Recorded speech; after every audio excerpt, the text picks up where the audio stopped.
응? 화이팅.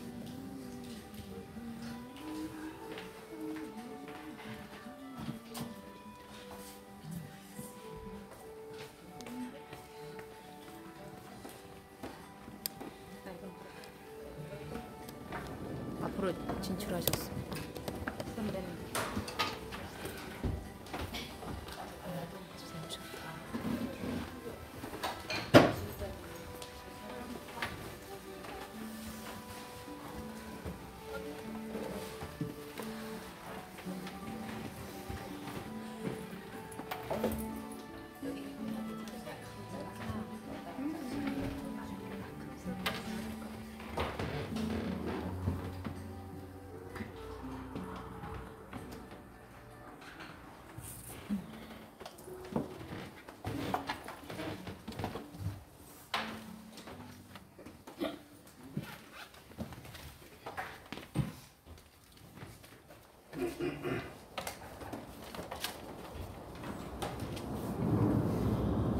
예배 시간이 됐습니다. 묵상 기도 드림으로 저희 오전 예배 시작하겠습니다.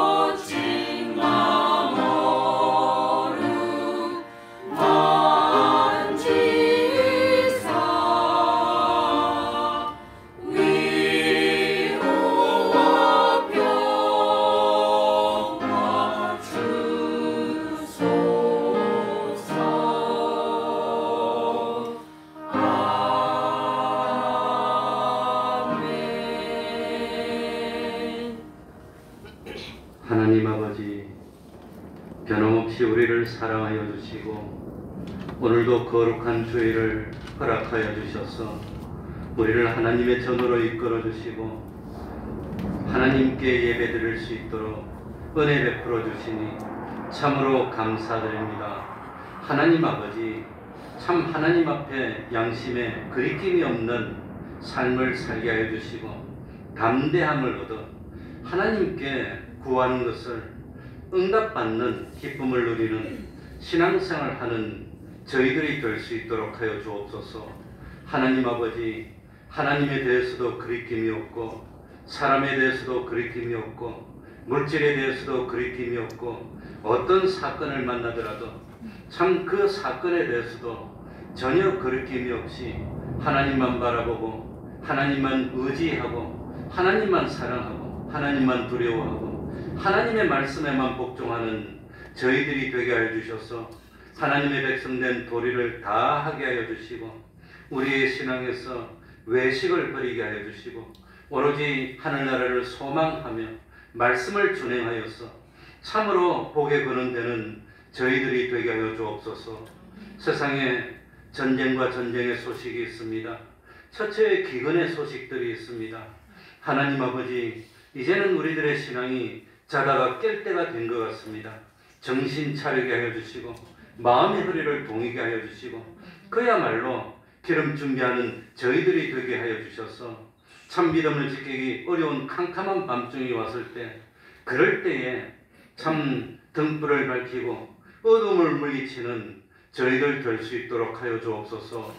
여호와를 목자로 삼는 삶을 살게 하여 주셔서 세상에 살 때 부족함이 없도록 하여 주시고 주님 안에서 형통한 시온의 대로를 걸을 수 있도록 하여 주시고 끝까지 믿음을 지키는 저희들이 되게 하여 주셔서 참 주님의 성전에 기둥처럼 영입받을 수 있는 저희들이 다 될 수 있도록 하여 주옵소서. 이 시간 악령이 틈타지 못하게 하여 주시고 우리가 드리는 예배가 하나님이 기뻐 받으시는 진정과 신령의 예배 되게 하여 주옵소서. 주님의 이름으로 모인 곳곳마다 하나님의 은총이 함께하여 주시기를 바라며 예수님 이름으로 기도하옵나이다. 아멘. 다 같이 자리에서 일어나셔서 찬송가 40장입니다. 찬송가 40장입니다.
사도신경으로 신앙 고백하겠습니다. 전능하사 천지를 만드신 하나님 아버지를 내가 믿사오며 그 외아들 우리 주 예수 그리스도를 믿사오니 이는 성령으로 잉태하사 동정녀 마리아에게 나시고 본디오 빌라도에게 고난을 받으사 십자가에 못 박혀 죽으시고 장사한 지 사흘 만에 죽은 자 가운데서 다시 살아가시며 하늘에 오르사 전능하신 하나님 우편에 앉아 계시다가 자리로서 산 자와 죽은 자를 심판하러 오시리라. 성령을 믿사오며 거룩한 공회와 성도가 서로 교통하는 것과 죄를 사하여 주시는 것과 몸이 다시 사는 것과 영원히 사는 것을 믿사옵나이다. 아멘. 찬송 올리겠습니다. 133장입니다. 찬송가 133장입니다.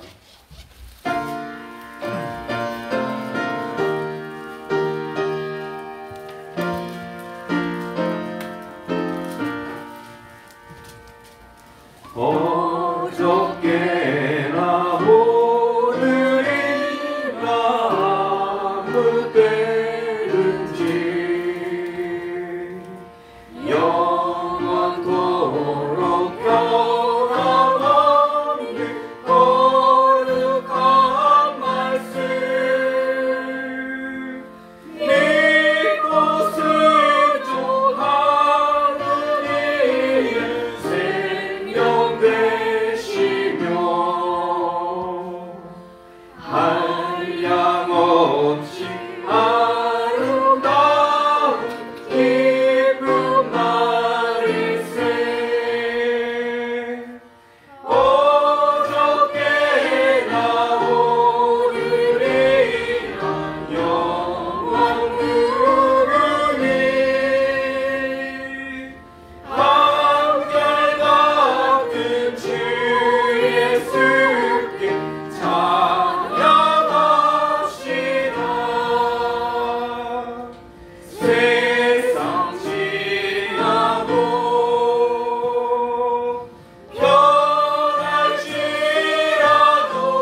교동문 7번입니다. 찬송가 뒤에 나옵니다. 예배 순서 뒤에도 있습니다. 교동문 7번을 교독하겠습니다.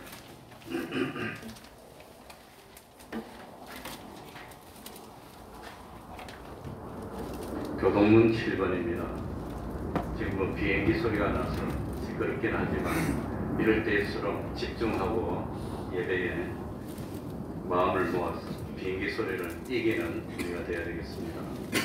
교동문 7번입니다. 교독하겠습니다.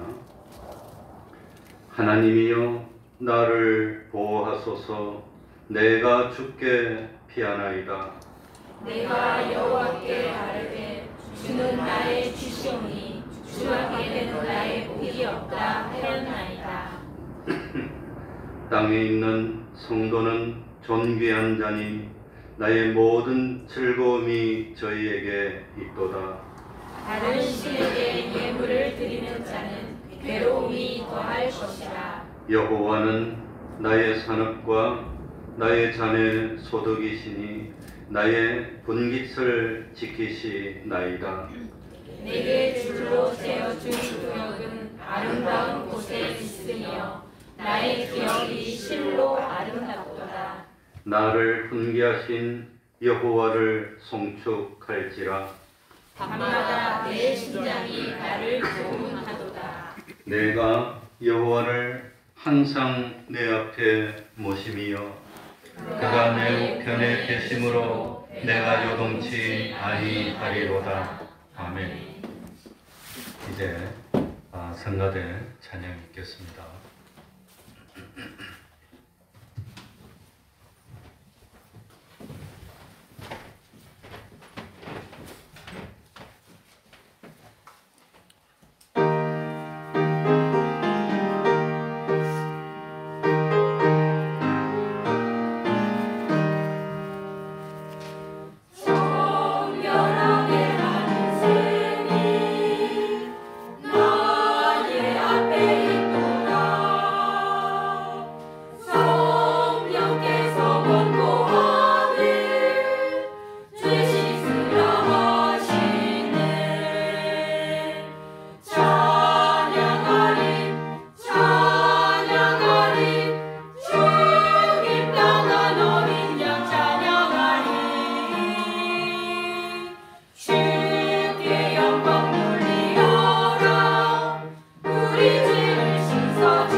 이 시간에는 구선의 집사님 예배를 위해서 기도해 주시겠습니다. 다 같이 기도드리겠습니다.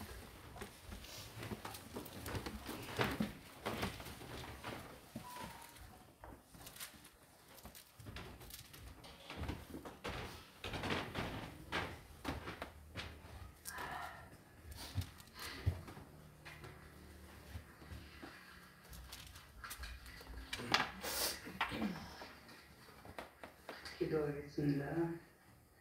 거룩하시고 살아계셔서 우리들의 생사 화복을 주관하시는 하나님 아버지, 풍성한 가을 열매의 달 10월 셋째 주일을 맞아 모두 함께 예배드리게 하시니 감사하며 영광과 찬양을 드립니다.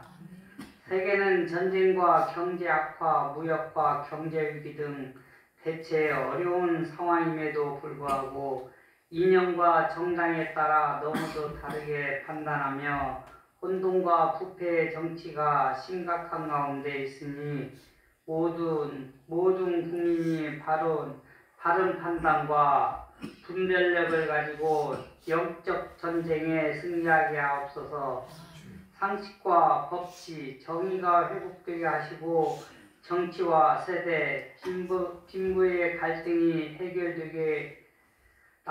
해결되고 나라와 온 국민이 함께 위기를 극복하게 하시고 자유와 복음으로 등을 지어 주님의 사명 감당하는 제사장 나라로 세워주시옵소서. 전능하신 하나님 아버지, 주님의 뜻이 있어 태평동교회를 허락하셨으니 선을 이루며 발전하는 모범교회 되게 하시고 많은 심령을 구원하며 역할과 사명을 감당하는 교회로 세워주시옵소서. 직장과 교회 일로 수고하는 성도들 온전히 주님의 사명을 감당하며 주님께 영광 돌리게 하여 주시옵소서. 성령으로 함께 하시는 하나님, 오늘 말씀을 전하시는 목사님께 능력과 성령이 충만하게 하옵소서. 말씀을 선포하실 때 주님의 영광이 드러나며 은혜의 말씀 되게 하시고 저희들 모두 성령 충만하고 은혜 받는 귀한 시간 되게 하여 주시옵소서. 사정으로 예배에 참석하지 못한 성도님이 있습니다. 어디 있든지 주님께서 기억하시고 몸이 불편하고 병마와 싸우는 성도님 모두 고쳐주시옵소서. 교회 성가대 찬양을 기쁘게 받아주시며 저희들이 드리는 예배와 기도 찬양과 물질을 온전히 받으시고 축복하여 주시옵소서. 이 모든 말씀 사랑과 은혜가 충만하신 예수 그리스도 이름 받들어 감사를 기도드리옵나이다. 아멘.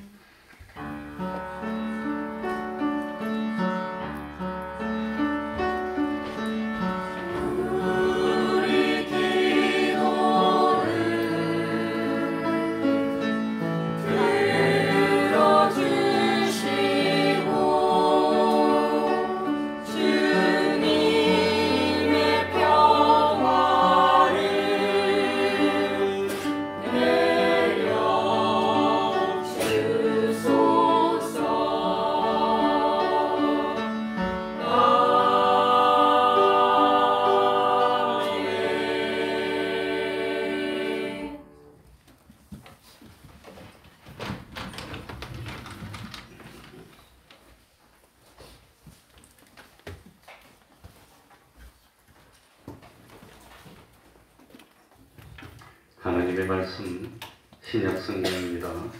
사도행전 24장 15절입니다. 사도행전 24장 15절입니다.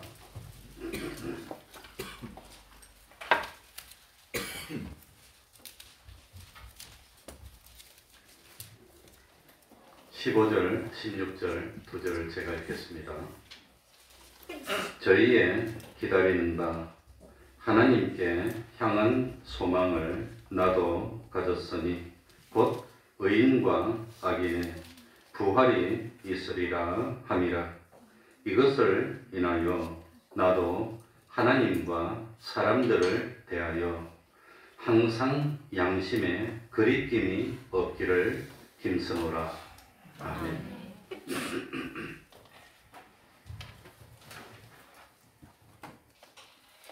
사도 바울은 유대인들의 대표들인 대제사장들에 의해서 당시 예루살렘을 다스리던 총독에게 고소를 당했습니다. 사도행전 24장 1절에 보면은 대제사장 아나니아가 어떤 장로들과 함께 총독 앞에서 바울을 고소했다고 되어 있습니다. 이스라엘 민족의 대표라고 할 수 있고 하나님의 사람인 대제사장과 장로들에게 고소를 당했다면 이건 필연적으로 아주 파렴치한 사람이거나 민족을 배반하고 버린 그런 사람으로 생각되기 쉽습니다. 그런데 본문 16절 오늘 읽은 본문에 보면 의인과 악인의 부활이 있을 것인데 부활 후에는 하나님의 심판이 있을 것이고 그리고 심판대에 가면 모든 감추어졌던 것들이 낱낱이 다 드러날 것이고 그러니까 지금 숨길 것도 없고 감출 것도 없고 속일 것도 없이 하나님과 사람을 대하여서 항상 양심의 거리낌이 없기를 힘쓰고 노력하며 살았다는 것이 바울의 변정입니다. 이 바울은 고소를 당했지만 하나님 앞에서도 사람들 앞에서도 양심에 거리낄 것이 없고 부끄러울 것이 없기 때문에 그렇기 때문에 나는 죄가 없다는 것을 말하고 있습니다. 바울을 고소한 제목이 뭐냐? 5절부터 9절에 보면 세 가지가 나옵니다. 바울을 무슨 죄로 고소했느냐? 제일 먼저 5절 보시기 바랍니다. 뭐라고 되어 있지요? 우리가 보니 이 사람은 연병이라 천하에 퍼진 유대인들을 다 소욕해 하는 자요 나사렛 이단의 괴수라. 제일 첫 번째는 천하를 소욕해 했다는 겁니다. 어지럽게 하고 폭동을 일으키고 뭐 그런 일을 했다고 하는 겁니다. 그러니까 참 총독, 이 예루살렘을 다스리는 총독이 최고로 싫어하는 죄가 뭐냐? 소요를 일으키는 겁니다. 그러니까 정치적으로 소요가 일어나면 사회는 불안해하게 되고 그렇게 되면 로마 황제에게 보고가 올라가고 호출을 당할 수도 있고 넌 잘못 다스렸으니까 총독의 자리에서 내려오라고 파면당할 수도 있습니다. 이 대제사장들이 바울을 고소하면서 제일 첫 번째로 내건 것이 뭐냐? 소욕했다는 겁니다. 그게 참 총독이 제일 관심을 가지는 죄이기 때문에 그래서 잘못하면 소요가 일어나고 사회가 그냥 어지럽게 되고 그러면 이 총독들이 자기 목이 괴롭게 되니까 이거 참 유대인들의 대표인 대제사장들이나 장로들하고 타협을 하는 겁니다. 적당하게 타협하면서 소요가 일어나지 않도록 만들어주고 그렇게 하면서 다스리고 그렇게 했습니다. 그러니까 참 제일 먼저 고소한 내용이 유대인들을 소욕해 한다고 했는데 그런데 11절과 12절을 보면 바울은 예루살렘에 온 지 열 이틀밖에 안 됐습니다. 그리고 성전이나 회당에서 성전에서 누구와도 변론한 적도 없고 토론한 적도 없습니다. 그러니 바울이 뭐 저기 참 지중해 변으로 쭉 다니면서 복음을 전하다가 고국인 예루살렘에 돌아온 지 열 이틀밖에 안 됐는데 어떤 소동도 일어난 적이 없다는 겁니다. 그리고 두 번째로 바울을 고소한 제목이 5절 끝에 보면은 나사렛 이단의 괴수라고 했습니다. 나사렛 이단이 뭘까요? 나사렛이라면 누가 생각납니까? 예수님이 생각나는 거지. 그러니까 뭡니까? 대제사장들과 이 장로들이 서기관들과 바리새인들과 합해가지고 부정하고 십자가에 못 박혀서 비참하게 처형했던 예수님이 부활했고 그리고 예수님을 하나님의 아들로 구세주라고 주장하는 것이 나사렛 이단이라고 하는 겁니다.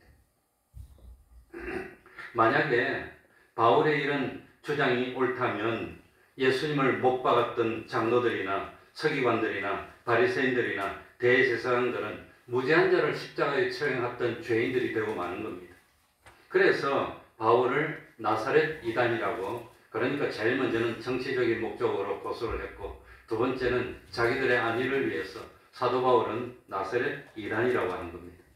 바울이 나사렛 이단의 괴수라고 하는 것은 뒤집어서 생각해 보면 바울이 그만큼 많은 교회를 일으키고 그리고 참 복음을 널리 전했다고 하는 겁니다.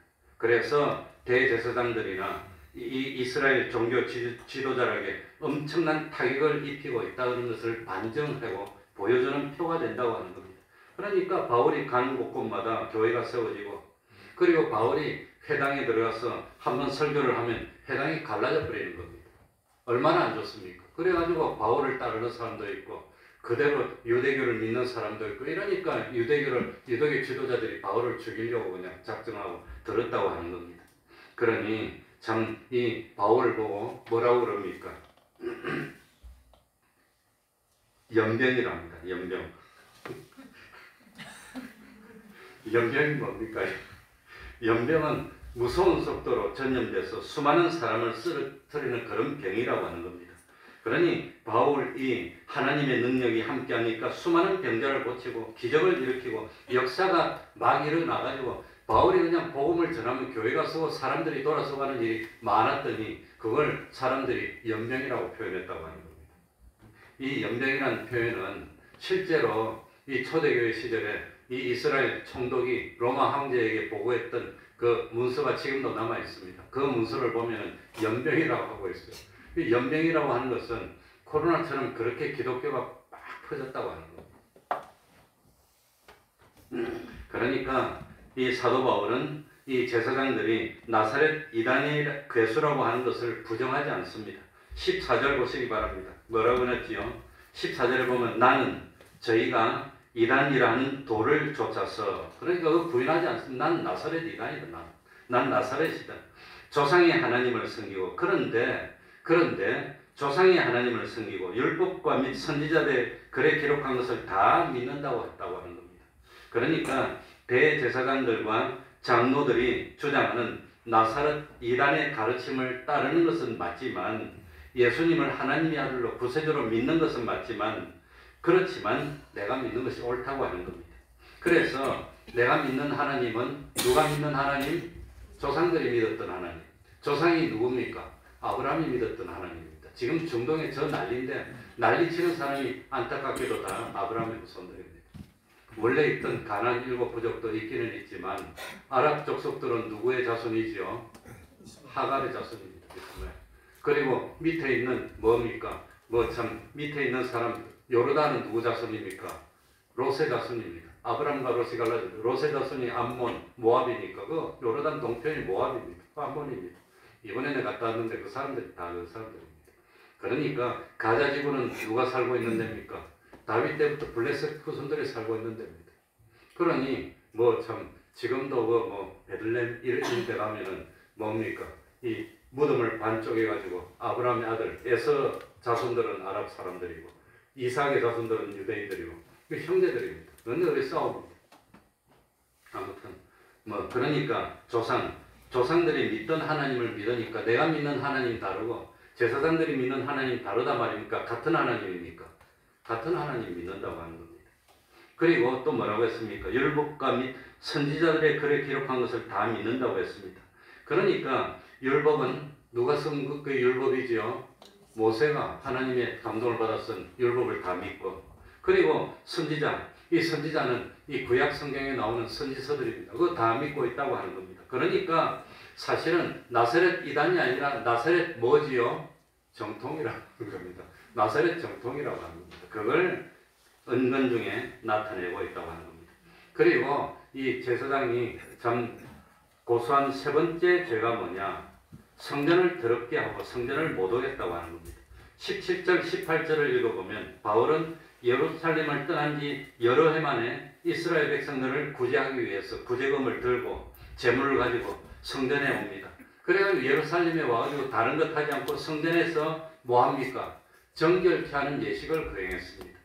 사도행전 21장 26절 7절에 보면 결례의 기한이 1회가 거의 다 찼을 때, 아마 결례를 일주일 동안 하는 모양인데 일주일이 다 차갈 때 아시아 지역에서부터 온 사람들, 그러니까 여러 아시아 지역에서 바울을 따라다니면서 바울을 죽이려고 했던 사람들이 마침 딱 왔는데 성전에 사도 바울이 있는 걸 보고 때리려고 그냥 보자마자 달려들어가지고 죽이려고 때리고 그렇게 했는데, 결례를 행했는데 성전을 더럽게 한 적이 없다고 하는 겁니다. 성전을 누가 더럽혔습니까? 그러니까 한마디로 말해서 모든 고소의 내용은 그건 틀렸다고 하는 겁니다. 바울은 잘못한 것이 없고 그래서 양심에 끓이는 것이 뭐하다 말입니까? 없다고 하는 겁니다. 사실 참 대제사장이나 장로들이나 바리새인들의 입장에서 생각해 보면 사도 바울은 변절자입니다. 그러니까 사도 바울이 변절자이기 때문에 자기들 입장에서 생각하면 변절자이기 때문에 고소하는 겁니다. 지금 아랍의 주변에 있는 사람들이 왜 이스라엘 이런 말을 할 필요가 없는데 했으니까 왜 공격할까요? 하마스 그 사람들이 좋아서 그런 거 아닙니다. 이집트도 문 딱 닫고 국경 봉쇄하고 안 열어줘요. 같은 동족이 형제인데 좀 받아주지 그냥. 왜 안 받아줘? 요르단도 다 봉쇄하고 안 받아줘요. 같은 무슬림인데 왜 안 받아줘? 그 사람들이 자기 형제라서 그런 게 아니라 이스라엘 믿다는 겁니다. 예수님 믿지 말라는 겁니다.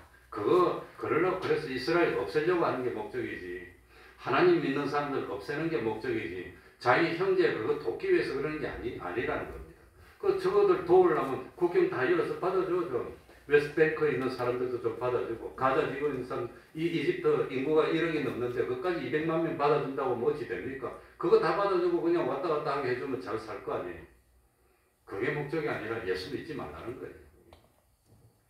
그 이야기 이제 안 하겠습니다. 네, 잘못했습니다. 입에 나와서 하는데. 그래서 사도행전 26장 4절에 보면 내가 처음부터 내 민족 중에와 예루살렘에서 젊었을 때 생활한 상태를 유대인들이 다 아는 바라. 그러니까 사도행전 26장 5절에 보면 내가 우리 종교의 가장 엄한 파를 쫓아 바리새인의 생활을 하였고 그러니까 사도 바울은 무슨 파지요? 바리새파입니다. 바리새파. 이스라엘 백성 중에 이스라엘 가면 지금도 키파 쓰고 이 뭐 금정 양복 입고 수염 부르고 머리 딴 남자들이 있어요. 그러니까 그 정통주의 유대주의자처럼 사도 바울도 그런 사람이었다는 겁니다. 철저한 신앙을 가졌던 바리새파였습니다. 바울은 젊었을 때부터 이스라엘의 주류를 이루는 바리새파 신앙을 가지고 있었고 지금 바울을 송사하는 사람하고 협조하면서 예수 믿는 사람을 핍박하는 일을 하고 있었다고 하는 겁니다. 그래서 사도행전 26장 9절에 보시면은 나도 오른쪽으로 딱 가서 9절에 나도 나사렛 예수의 이름을 뭐하여 대적하여 범사에 행해야 될 줄로 스스로 생각했다고 말합니다. 그러니까 원래 사도 바울도 예수 믿는 사람을 예수님을 구세주로 하나님의 아들로 믿는 게 아니라 범죄자로 여기고 예수님을 십자가에 못 박는데 앞장서고 동참하고 그게 옳다고 생각했다는 겁니다. 그러던 사람이었다고 하는 겁니다. 그래서 나사렛 예수 이름을 대적했고 나사렛 예수를 이단으로 생각했고 나사렛 예수를 배척했던 제일 앞장섰던 사람이 사도 바울입니다. 26장 사도행전 10절에 보면 예루살렘에서 이런 일을 행하여 대제사장들에게 권세를 얻어가지고 많은 성도를 옥에 가두며 또 죽일 때 내가 가편투표를 하였고 스데반이 예수님이 하나님의 아들이라고 주장하는 거 그거 돌로 때려 죽이는데 자기가 앞장섰다고 하는 겁니다. 그러니까 참 얼마나 12절에 보면은 대제사장들의 권세와 위임을 받았다고 했습니다. 얼마나 신임을 했으면 대제사장들이 사도 바울에게 권세를 위임해줘서 너가 대신 가서 다 잡아오고 처단하고 그렇게 사이가 좋았는데 그런데 참 사도 바울이 바뀌었다고 하는 겁니다. 그러니 원래는 사도 바울하고 대제사장들하고 아주 가까웠어요. 그리고 사도 바울은 대제사장들의 수족이고 최측근입니다. 행동대장입니다. 가가지고 앞장서고 예수를 믿는 사람 잡아가두고 그냥 다 그런 일 다 했다고 하는 겁니다. 그런데 가만히 보니까 십자가에 처형당한 예수님이 하나님의 아들이고 구세주라고 전파하고 다니는 예수님의 제자들을 보니까 틀렸어. 스데반이 그렇게 전파하는 거 보니까 틀렸어. 그러니까 참 그걸 없애려고 했는데 이제는 사도 바울이 예수님이 하나님의 아들이 맞습니다. 예수님이 참 구세주 맞습니다. 그러고 탁 태도를 바꾸니까 그 전에 사도 바울을 신뢰하고 좋아했던 그것이 미움으로 변해가지고 더 사도 바울을 죽이려고 이렇게 됐다고 하는 겁니다. 그런데 왜 바울의 생각이 정반대로 바뀌게 됐냐? 왜 바울의 판단과 비판과 지식과 행동이 정반대 180도로 바뀌게 됐습니까? 원래부터 사도 바울은 예수님을 만나기 전에도 양심의 그리낌이 없게 살려고 노력을 했었다는 겁니다. 그래서 그때는 자기 양심이 예수님을 부활했다고 하는 것은 거짓말이니까 그런 사람들은 죽여야 돼. 그래가지고 스데반을 죽이고 앞장섰다고 하는 겁니다. 그게 자기의 양심입니다. 그런데 참 이거 뭡니까? 이 참 사도 바울이 스데반을 죽인 것은 어떤 개인적인 유익을 위해서 세상에서 대제사장들에게 잘 보여가지고 부귀영화를 누리기 위해서 그렇게 한 것이 아니라 자기 양심으로 생각하니까 틀렸어. 어떻게 예수님이 부활했어? 어떻게 예수님을 부활했다고 전파할 수가 있어? 어떻게 참 그 뭡니까? 이 예수님을 구세주라고 할 수 있어? 이렇게 말하는 사람 다 거짓말하는 사람들이니까 때려 죽여야 돼. 그래가지고 바울은 젊은 피가 끓으니까 자기 양심대로 하니까 잡아서 그냥 죽이고 감옥에 가두고 이렇게 해서 이렇게 하는 것을 이렇게 하면 하나님이 기뻐하신다고 생각한 겁니다. 그래서 나사렛 예수의 이름을 반대하고 대적하고 나사렛 예수의 이름을 모독하게 했고 나사렛 예수의 이름에 대해서 격분했습니다. 그래서 사도행전 8장 1절에 보면 스데반을 죽이고 난 뒤에도 사울이 스데반의 죽임 당함을 마땅히 여기더라. 마땅히. 사람 죽이는 거 아무나 못합니다. 나는 직접 보지는 못했고 동영상으로 직접 봤습니다. 저기서 돌로 처단하는 그런 광경을 동영상으로는 직접 봤는데 그거 한번 보면은 충격을 많이 받습니다. 이 사람을 땅바닥에 한 요만큼 파묻어 놓고 손도 파묻어 놓고 그리고 이 성당 군중들이 서가지고 돌멩이 이름을 집었더니 그런데 아마도 그런 거 할 때는 내가 본 동영상은 그 야구 선수 피자 같은 사람이 이런 걸 탁 던지니까 이마에 딱 맞으니까 팍 쓰러지더라고요. 의식이 없어져요. 막 집던지면 나중에 형체가 없어지고 그냥 피덩어리만 남아버려요. 얼마나 비참한지. 그런데 그렇게 사람을 죽는 모습을 직접 보면 얼마나 비참하고 저런 거 하지 말자. 도저히 사람이 못할 일이다. 그러고 사형 반대하고 그런데 스데반은 그걸 보면서도 당연히 여겼답니다. 그만큼 양심적으로 끄림이 없었던 겁니다. 확신범이라 하는 겁니다. 이렇게 하는 것이 오라 하나님 기뻐해. 그래가지고 참 그 장면을 보고도 야, 저 사람 나사렛 예수 집단은 죄인이기 때문에 저렇게 해야 돼. 그랬던 사람들입니다. 사도행전 9장 1절에 보면 사울이 주의 제자들에 대하여 여전히 위협과 사기가 등등하여 그렇게 해놓고도 죄책감이 전혀 없었다는 겁니다. 왜? 그게 옳다고 생각했기 때문에. 이 사도 바울의 양심이었습니다.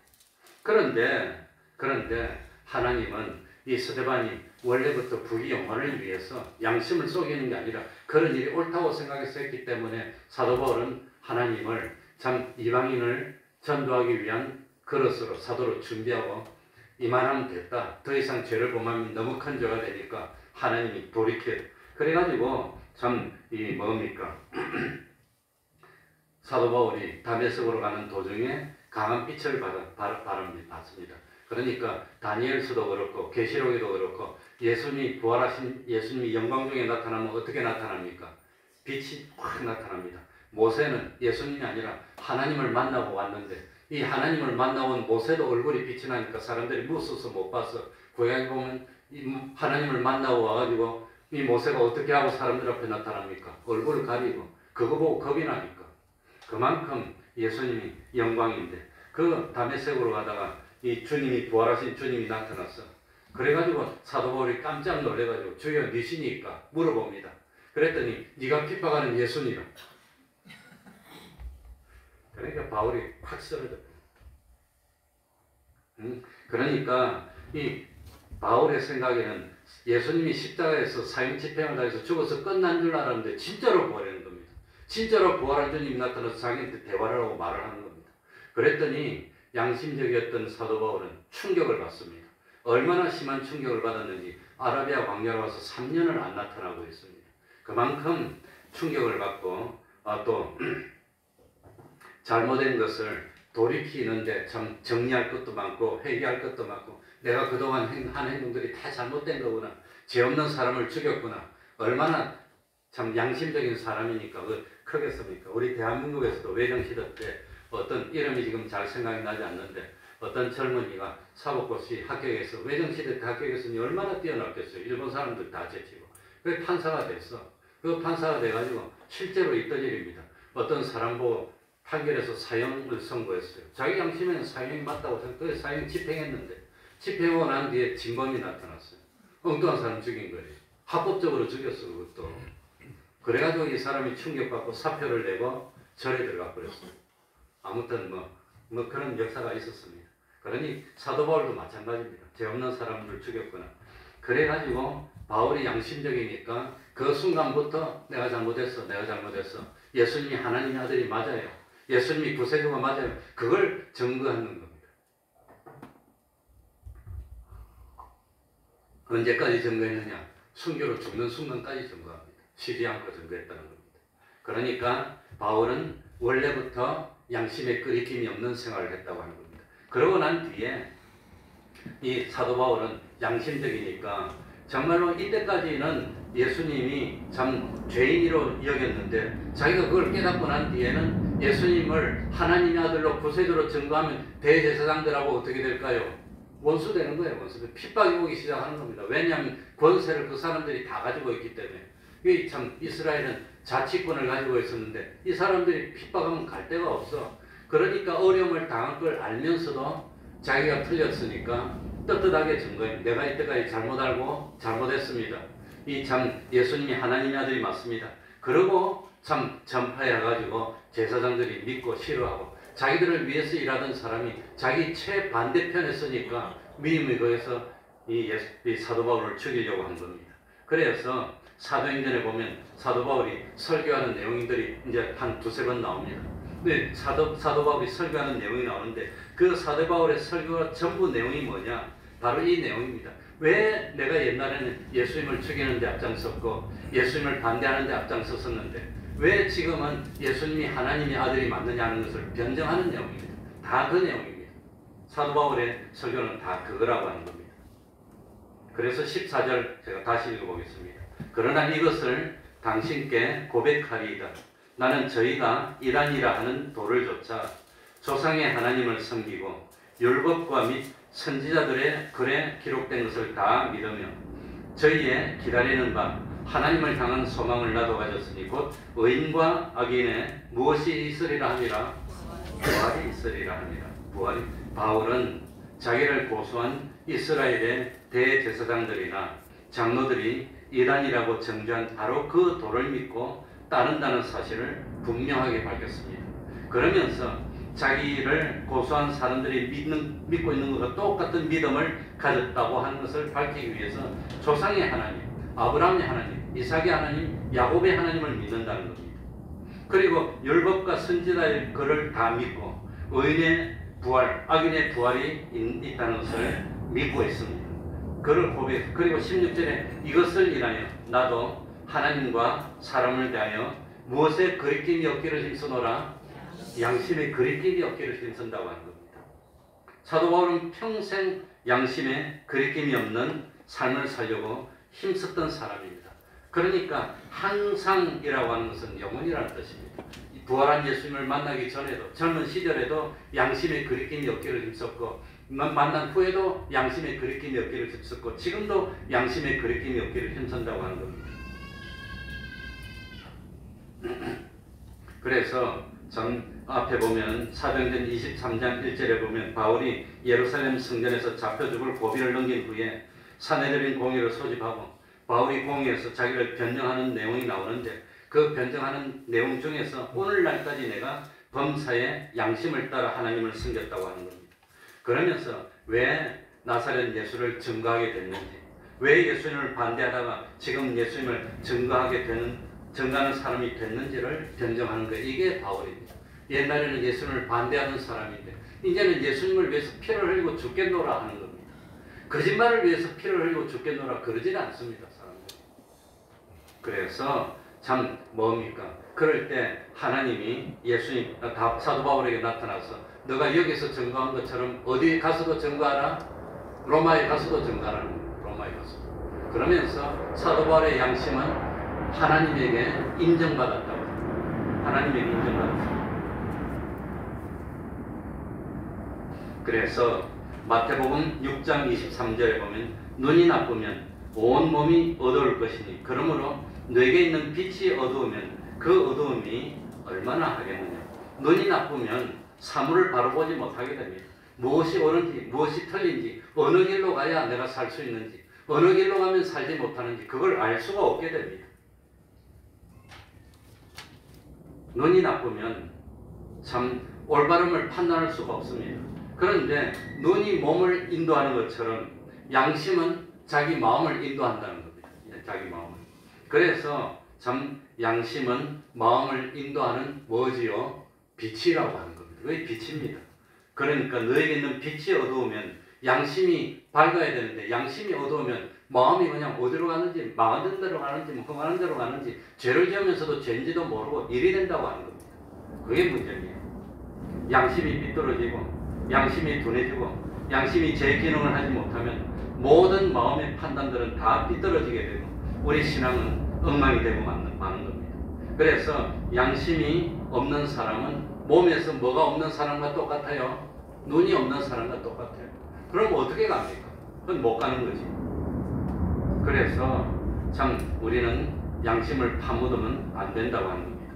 하나님께서 우리를 인도하실 때 성령님이 감화감동을 시키는데 감화감동을 어디다 시킨단 말입니까? 양심에다가 시키는 겁니다. 그 양심은 뭡니까? 마음 중에서 가장 밝은 부분. 그래서 양심입니다. 양심. 그 마음 중에서 가장 밝은 올바른 부분이 양심인데 그 마음 중에서 제일 올바른 부분이 삐뚤어지고 있으면 그 사람은 희망이 없는 겁니다. 그래서 디모데후서 1장 3절에도 나의 밤낮 간구하는 가운데 쉬지 않고 너를 생각하여 사도 바울이 믿음의 아들이 되는 디모데를 쉬지 않고 생각하여 청결한 양심으로 깨끗한 양심으로 그러니 오염되지 않은 양심으로 조상 때부터 섬겨오는 하나님께 감사하오라고 했습니다. 그러니 청결한 양심으로 하나님을 섬겨야 하나님이 받아주지 양심이 삐뚤어진 건 그건 애당초 틀렸다고 합니다. 그러니까 참 요한일서 3장 21절 22절에도 살아가는 자들아 만일 우리 마음이 우리를 책망할 것이 없으면 하나님 앞에 담대함을 얻고 우리 마음이 우리를 책망할 게 없었다는 것은 양심이 우리를 살펴서 스스로 살펴서 난 잘못한 거 없어 난 깨끗해 하는 사람이라면 하나님 앞에 담대함을 얻고 그런 담대함을 가지고 하나님께 구해야 들어주시지 그렇지 않으면 안 된다는 거예요. 사도 바울은 참 젊었을 때 잘 모를 때 하나님을 모를 때 했기 때문에 용서받았어. 알면서 잘못한 것이 스데반을 돌로 칠 때 사도 바울이 양심적으로 잘 모르고 했기 때문에 용서받았다는 겁니다. 그런데 사도 바울은 양심적인 사람이었기 때문에 자기가 잘못됐다는 것을 깨닫는 즉시 뭐 했습니까? 돌이켰다고 하는 그게 중요합니다. 그게 양심입니다. 돌이키는 게 양심입니다.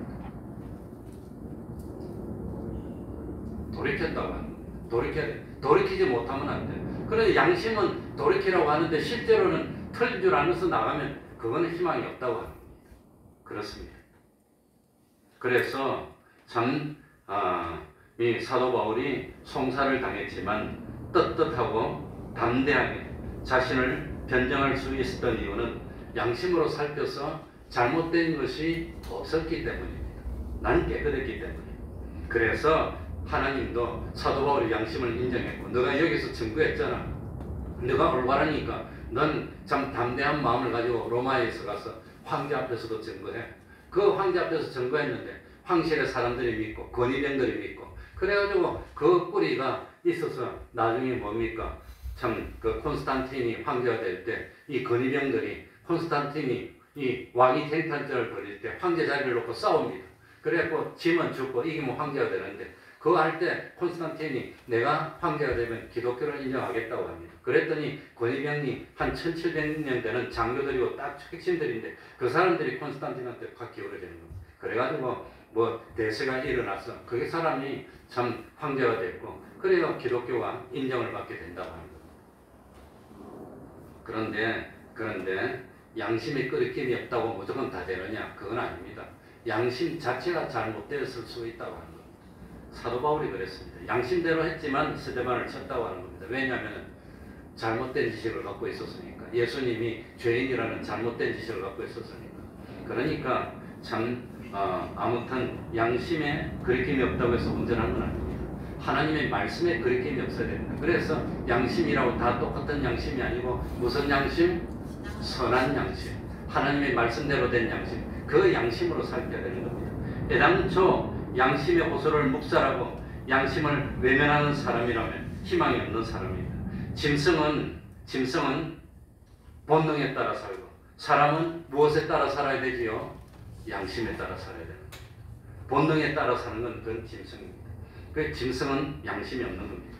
그래서 참 베드로전서 3장 21절 말씀처럼 선한 양심을 앞장세워서 하나님을 찾아가게 되고 성령님은 우리 양심을 통해서 역사하신다고 하는 겁니다. 그래서 이 하나님의 말씀대로 된 선한 양심으로 살펴서 담대함을 얻고 하나님께 구해서 응답받는 우리가 되어야 되겠습니다. 양심을 파묻으면 안 됩니다. 양심의 호소를 묵살하면 안 됩니다. 양심을 걸려야 됩니다. 양심의 호소에 귀를 기울여야 됩니다. 양심에 거리낌이 없는 우리들이 되어야 됩니다. 사도 바울이 하나님께 그토록 쓰임받을 수 있었던 이유는 양심에 뭐가 없는 사람이었기 때문에 거리낌이 없는 사람이었기 때문이라고 합니다. 우리도 바울처럼 양심에 부끄러움이 없는 삶을 살고 하나님으로부터 인정받는 우리가 되어야 되겠습니다. 말씀을 생각하면서 통성으로 들어가겠습니다. 하나님 아버지 감사합니다.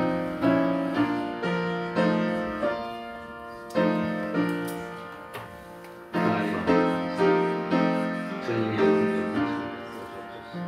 진실로 양심에 그리낌이 없는 저희를 되게 하여 주시옵소서. 하나님 아버지 참 감동을 역사해 주시옵소서. 사도 바울처럼 잘못된 것이 발견되면 즉시로 돌이킬 수 있는 저희를 될 수 있도록 해 주옵소서. 하나님 아버지여 참으로 말씀의 사람이 될 수 있도록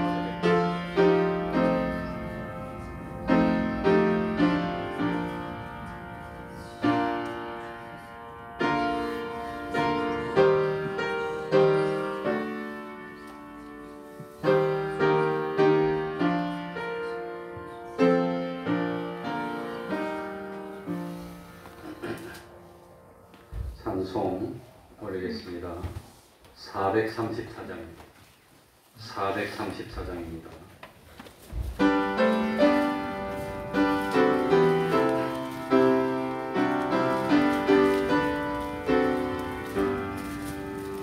나의 갈 길 나가도록 예수 인도하시니 내 주 안에 있는 그늘 어찌 의심하리요.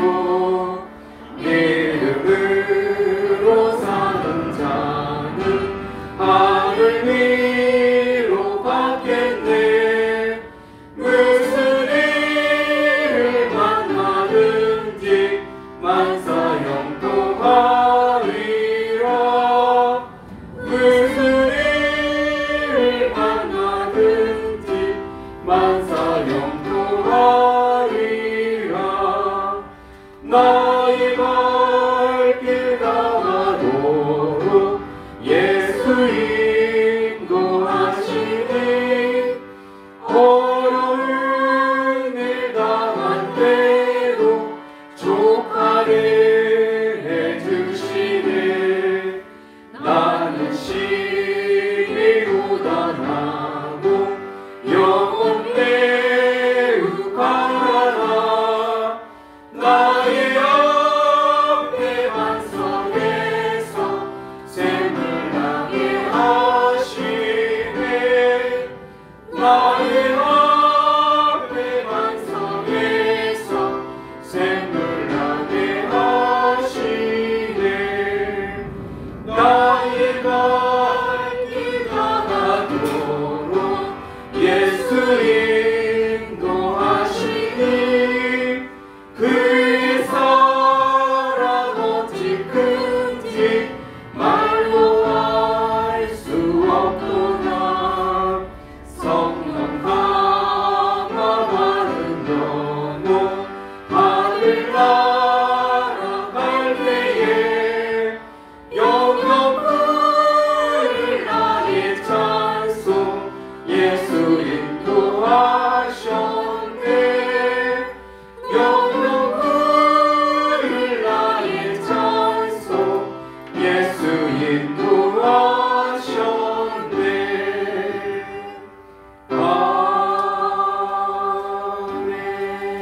아멘. 71장 1절 찬송하면서 하나님께 헌금드리겠습니다.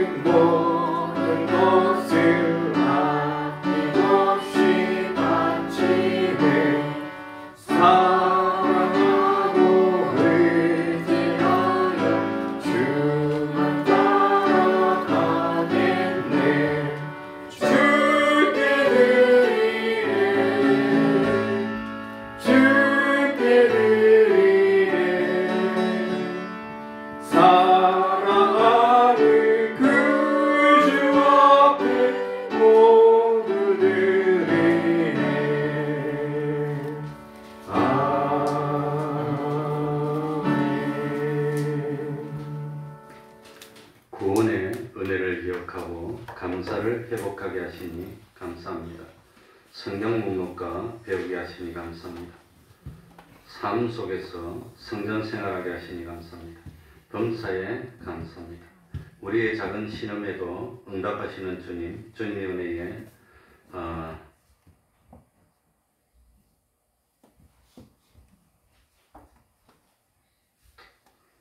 회개케 하고 결단케 하시오니 감사를 드립니다.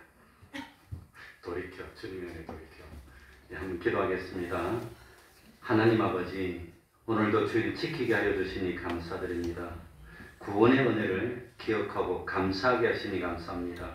성전 생활하게 하시니 감사합니다.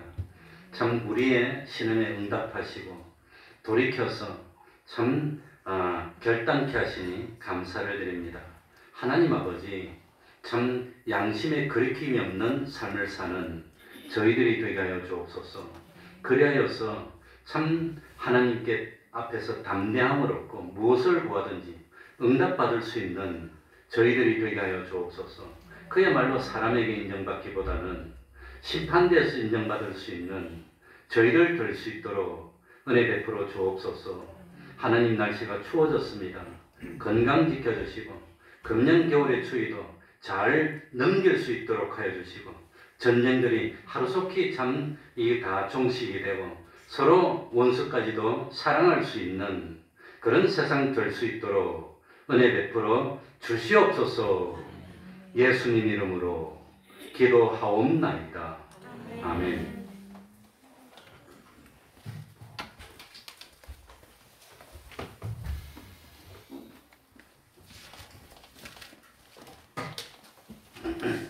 또 날씨가 추워지면 감기가 많이 걸릴 건데 뭐 코로나도 아직 완전히 끝난 것이 아니니까 손 소독도 하고 치료하는 마스크도 사용하도록 합시다. 매일 30분 기도, 성경 읽기, 전도하기, 가정 예배를 생활합시다.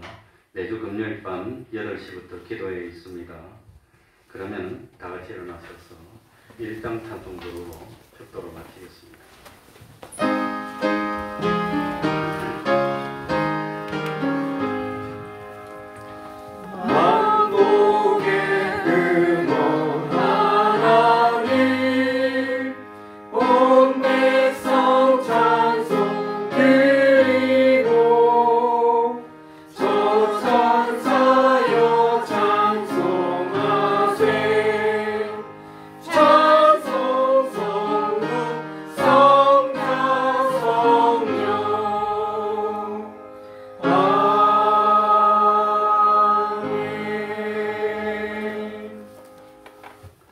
우리 주 예수 그리스도의 은혜와 하나님 아버지의 사랑하심과 성령님의 교통하심이 항상 함께하기를 축원하옵나이다. 아멘.